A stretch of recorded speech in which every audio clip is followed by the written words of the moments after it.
Hello.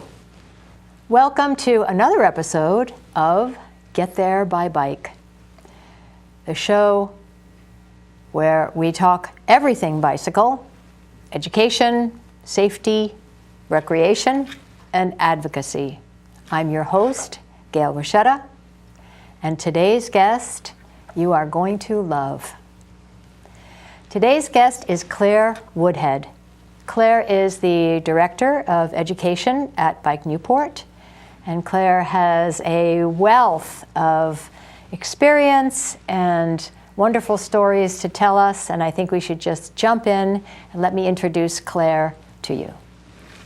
Well, thank you so much for coming. Thank you, Gail. It's really good to be here. Yeah, it's lovely to have you. So, Clare, you are Bike Newport's Education Director. And in that role, you do many, many things. But before we even launch into that, can you tell me a little bit about you? How did you even end up doing that? Thank you for inviting me here today, and thank you for your question. So, obviously, I'm not from America, as you can tell from the accent. I grew up in England. A bike rider from the very beginning. I even remember my first little tricycle. I have photographs of it. It's adorable. And so I grew up being a very active kid, biking everywhere. Rode a bike to school. I rode my bike in college and made my way around the world traveling. And then, rode my bike in all the places that I lived in and worked around the world. And I eventually made my way to the United States because I got married, and here I am now living in Newport and bike everywhere here as well.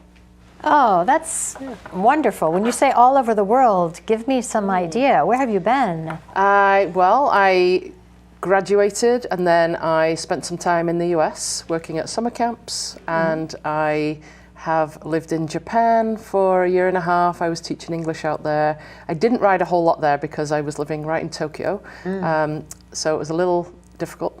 But I also lived in Australia and traveled to New Zealand and Thailand, and lived in Vancouver for a year also, where I did ride my bike all over. So that was my main mode of transportation. So I've seen bikes in action all over the world and sort of bring that to what I do now. Oh, that's so wonderful. Vancouver, it's beautiful there. It's a very bikeable city. Yeah. Absolutely beautiful. And if you like mountains, beaches, cities, suburbs, it's all there. Yeah. It's absolutely beautiful. Bikeable city. When you talk about a bikeable city, what does that even mean? For me, that means if I want to choose to bike, that I can do that safely and easily. And that might mean separated bike lanes, it might mean painted bike lanes, it means infrastructure that makes it easier and safer for people to choose to bike if they want to.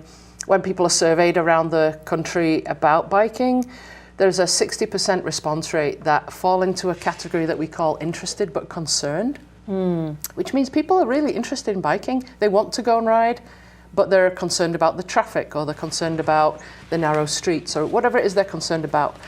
So a lot of our work at Bike Newport is to address that and make it easier and safer for people to choose to bike if they want to. And so how are we doing here on the island? We're doing pretty well. We have a new bike lane now in Newport. Have you ridden that? Yes, Gail? many times. It's wonderful. Yeah, it's great. And it goes right from the transportation centre in downtown Newport all the way along to the Rotary, and then all the way along J.T. Connell and Coddington highways, all the way up to West Main Road. So it's about a 2-mile stretch that is a great bike path, especially if you are commuting or you want to run to the store.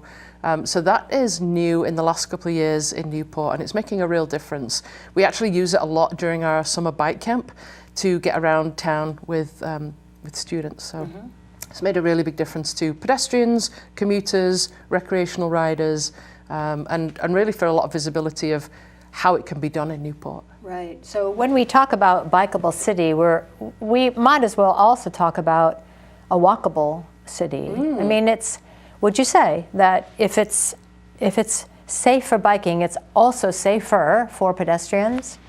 I would like to say that, yeah. I mean, I think a lot of towns and cities still have a lot of work to do with sidewalks and making it so that people who want to also walk can do so safely and choose to do so.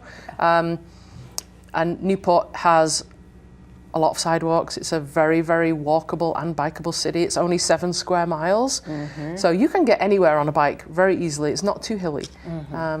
And, you know, especially in the summer, it's much easier to get around on a bike. Because of the traffic, yes. Because of the traffic. Yeah, it's very easy. It's very easy, yeah. But the traffic is an impediment for some people. They're afraid to get on their bikes and ride, would you say? Yeah, and that's, I think, this interested but concerned group of people. Yeah. So our work and advocacy that we do at Bike Newport is not just about bikes, but it is about pedestrians and it's about road safety. Yeah. And we acknowledge and share this information that, you know, the roads are for sharing. And roads are not just for cars, there are other road users as well. So a lot of the education that we do is to get that message across that, you know, we all have to be looking everywhere, you know, looking, our eyes looking both ways and looking out for each other. Right. And it's a work in progress. And we're getting there. For sure. And I know that Newport has made great strides toward being more bikeable, walkable, and safer for all road users. Yeah. Yes. So if you watched the last episode, you will know that that I work also for Bike Newport, with Bike Newport, and Claire and I together are in the education department. So Claire and I are not strangers, certainly. We work together quite closely. And when you talk about education programs, are you talking about educating, you know, children, or can you speak to who are your students? That's a great question. As you know, we really do reach a whole range of people. Mostly we focus on Aquidneck Island, so Newport, Middletown, Portsmouth. And you'll remember, Gail, the adorable little crew that we had, the preschoolers that we had at the Martin Luther King Center right here in Newport. We had a Strider bike program, which is really balance bikes for preschoolers that do not know how to learn to ride yet. So we had those are bikes that have no pedals and they're tiny, right? So they just get on them and they just, with their feet, but then they raise their feet and glide, and then they learn how to, that's why they call it balance bikes. So they learn how to balance, and then they're ready. It goes so much faster than training wheels. We highly recommend these balance bikes. It's a great method, yeah. Yes. And then once they can glide with their feet up, they graduate to a bike with pedals, and away they go. So that was a fantastic program we did in the spring. So we have preschoolers, then we have all of the 3rd grade at Pell Elementary School right here in Newport. They all get on-bike, bike safety classes where they learn the rules of the road, how to check their bike, how to make sure their bike fits them, making sure that they know how to fit a helmet. They all get to take away their helmet at the end of the session. So all the 3rd grade have free bike helmets. And where do the bikes come from?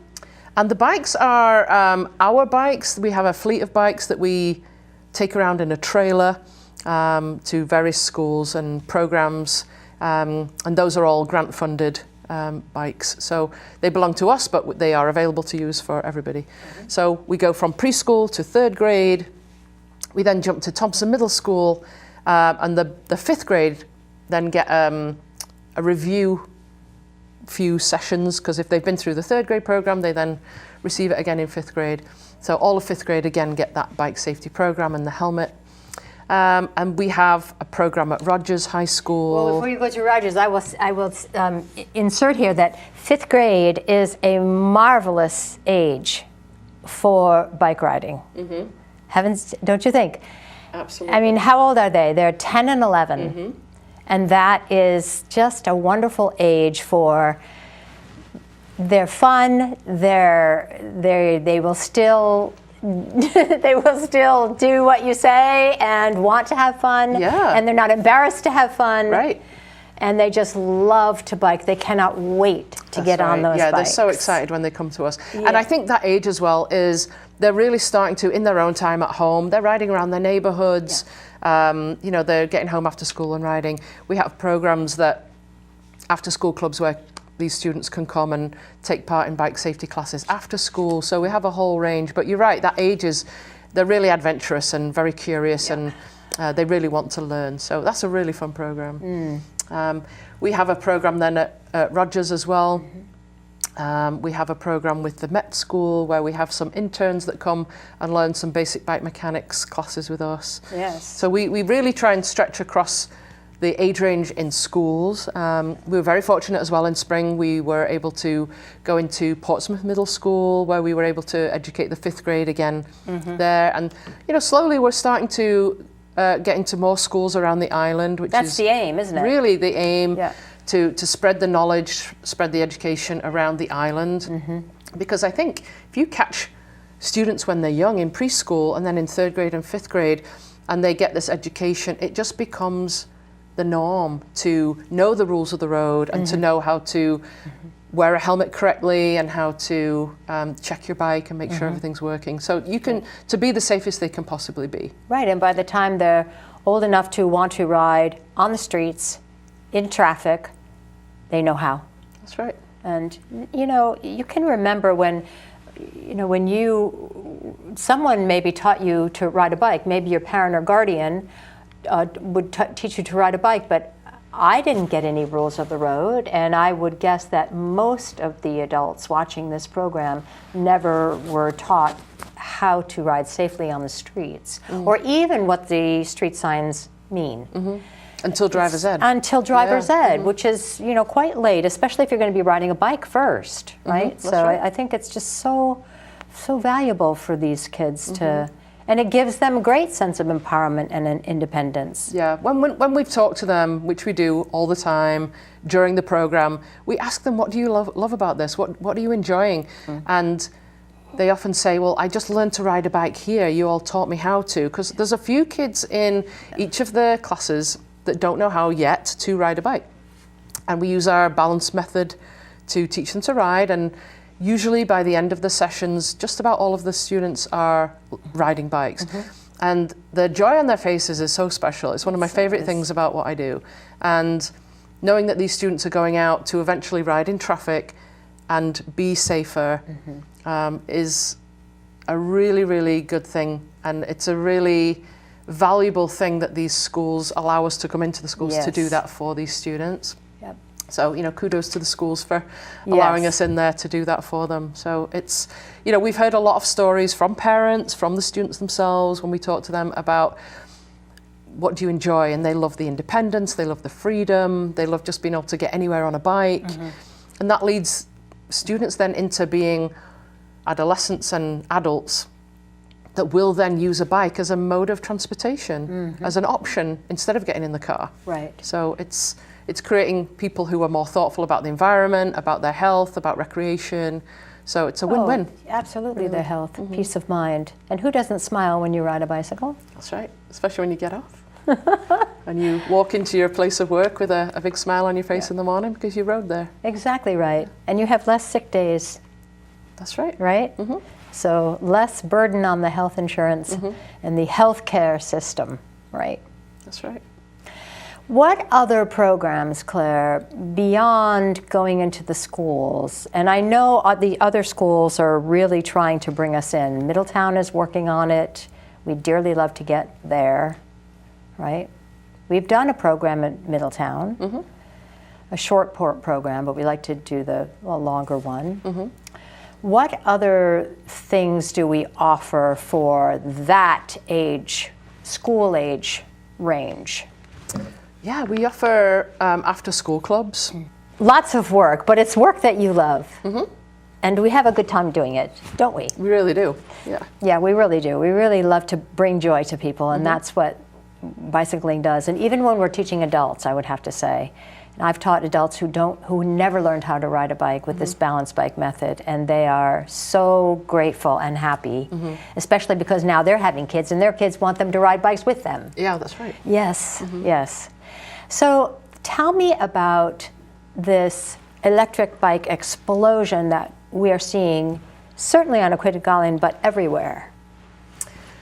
Yeah, in the last few years, the e-bike industry has exploded, as you said. Yeah. And we see this as a really good thing.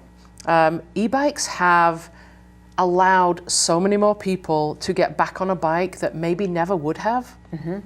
Perhaps because of mobility issues, perhaps as a health issue. Mm-hmm. Lots of reasons why people might have ridden all their life and then, you know, gradually stop riding and don't. Maybe it's their commute is a long way or whatever reason. E-bikes have really come on the market and allowed a lot of people to get back on bikes. There are different classes of bikes which we can talk about and different speeds. But essentially an e-bike is a bike driven by an electric motor. And by a battery. Yeah, and allows an assist. So for a couple of the types of the classes of bikes, you have to actually be pedaling for the electric assist to kick in. Right. One of the models also has a throttle. So imagine being able to get across town to a meeting and arrive still feeling fresh. Because you haven't had to perhaps work as hard to get there. Well, the benefit is you don't have to find a parking space. You don't have to be stuck in traffic so much. However, I will say that as educators, our job is to teach people how to do so safely. Mm-hmm. Once that bicycle tire hits the road, it becomes a vehicle. It is subject to all the responsibilities of a driver and all the rights of a driver. Mm-hmm. That's right. Yeah. So, and I know there are a lot of people who are watching this who are thinking, yes, but they're all over the place and they're on the sidewalks and they shouldn't be and this and that. Let's talk about it. Yeah. So part of our role of education is to educate about e-bikes. So we are currently doing a lot of education in Newport and on Aquidneck Island about e-bike riding. And did you know that you have to be 16 to ride an e-bike? So that is the law in Rhode Island. Okay, you have to be 16 to ride one, number one.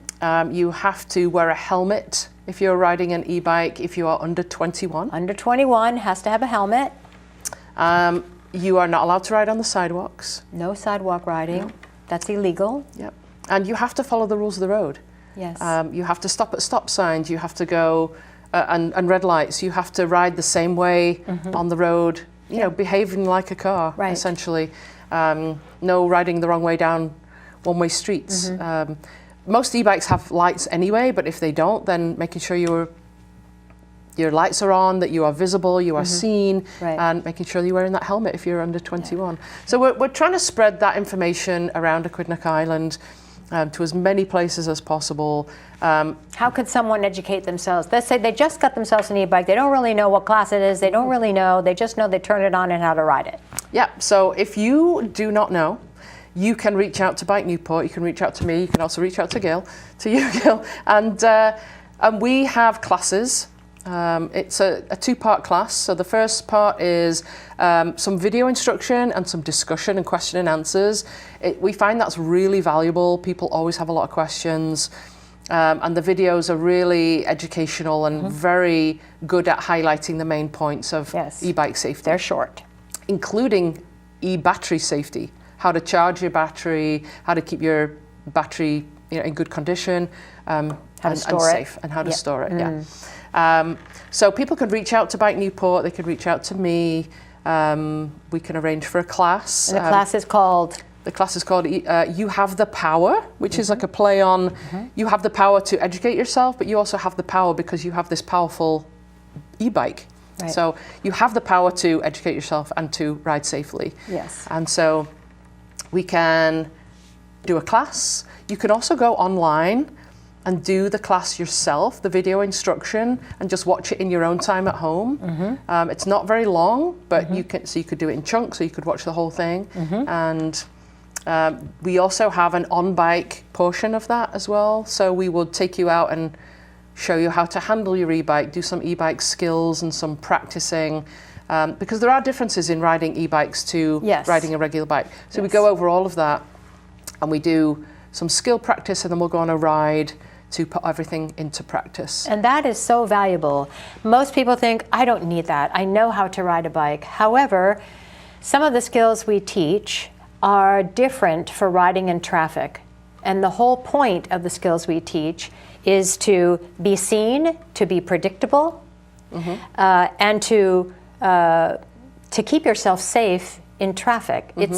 There are some differences than just riding a bike. Yeah, absolutely. Yeah. And we know from the feedback from the classes that is something that people really value. So if you are interested in any of these classes, please do reach out. Yeah, great. Yep. All right, so that's e-bikes. What other things do you do? Do you work on all of the, because I know Bike Newport does many types of events. We do. We have a lot of events year round. And is there anything coming up?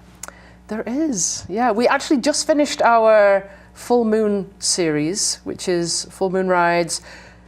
Obviously once a month we have the full moon, and we set off from downtown Newport and we ride around the ocean loop, and we watch the sunset at Fort Adams. And so it's at night? It is, it's a night ride. Watch the sunset at Fort Adams, and then we make our way around to Brenton Point and watch the moonrise. It's absolutely beautiful. So we've just come to the end of those. We'll be starting those again in March or April, I think. Will be the beginning of the next season.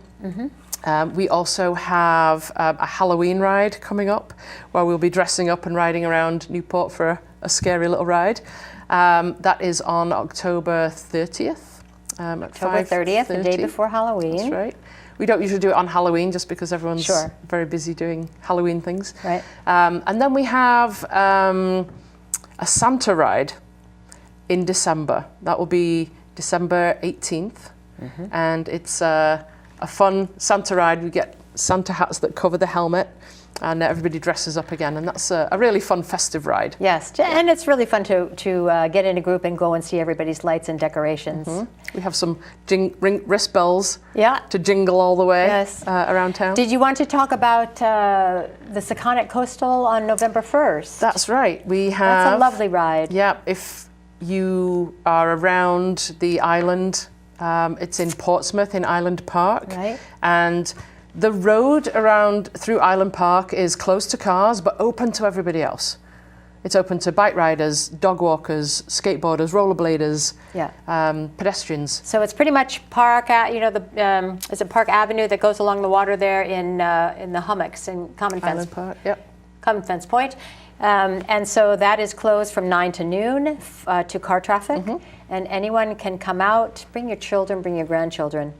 And there's chalk art for the kids, and there's riding right in the middle of the street. Yeah. And it is a delight. The whole neighborhood comes out. That's right. And they put drinks out, they put food out. That's a wonderful neighborhood. Yeah. It's a great ride. And that's a ride we've been doing annually now for a couple of years, so it's great that we have that back on the calendar. Yeah. So hopefully we'll see you all out there. Yeah, November 1st, that's a Saturday. It's coming right up. It is, yeah.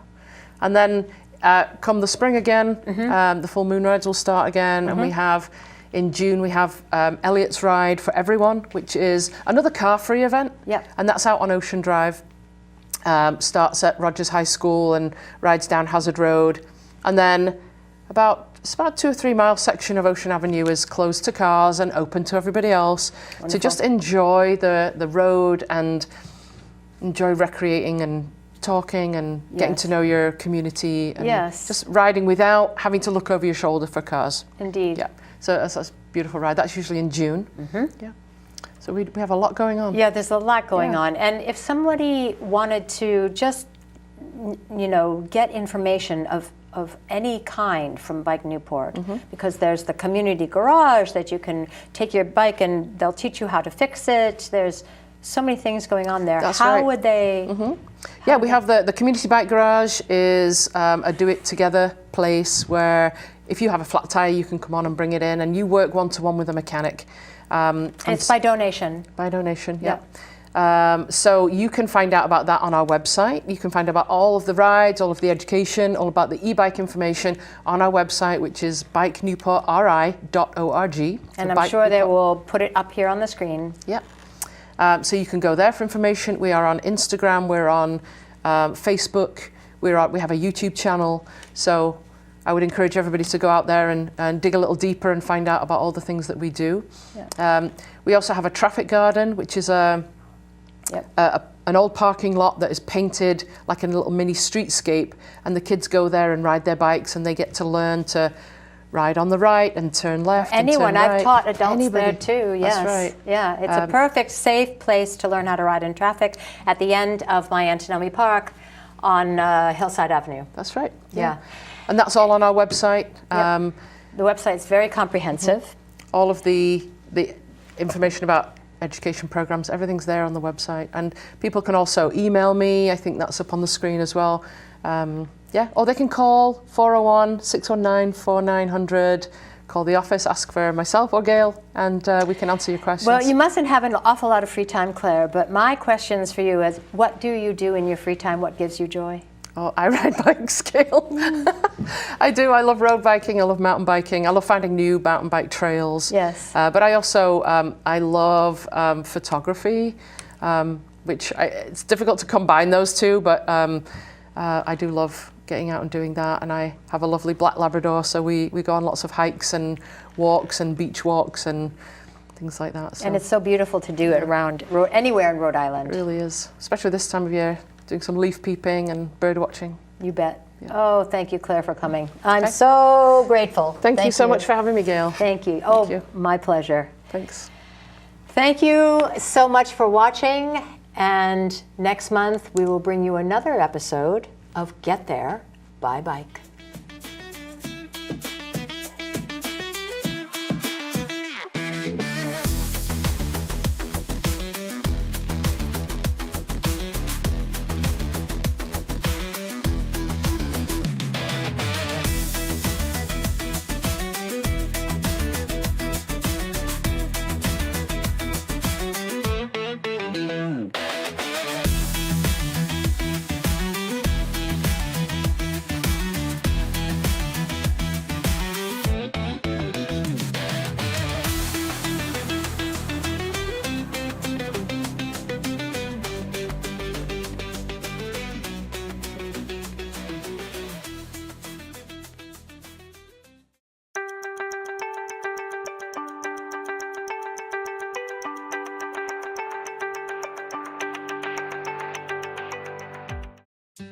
Hi, we're from Aquidneck Island Adult Learning Center in Newport, Rhode Island. We're looking for students and volunteers for our many classes, including GED, English as a Second Language, nursing assistant, phlebotomist, med tech, medical technician, apprenticeships, computer skills, and lots more. Please contact us if you'd like more information. Thank you.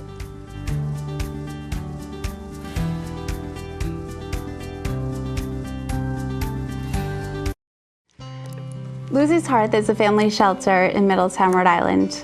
We provide a continuum of housing supports for families experiencing homelessness across Rhode Island. If you are looking for ways to help, please visit our website at lucyshearth.org.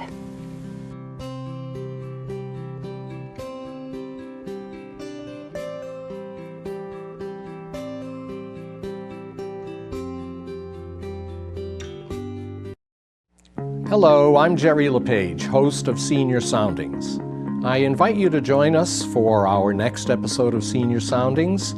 We offer information and important, interesting guests, so please tune us in. I look forward to seeing you.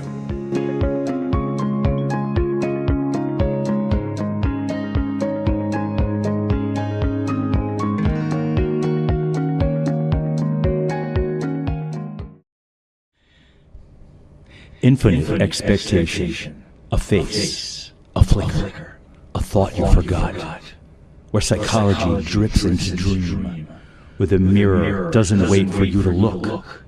It's not a show, it's a signal on Channel 18 and statewide, every day for your entire life. You won't know what you're watching until it's watching you. Infinite expectation.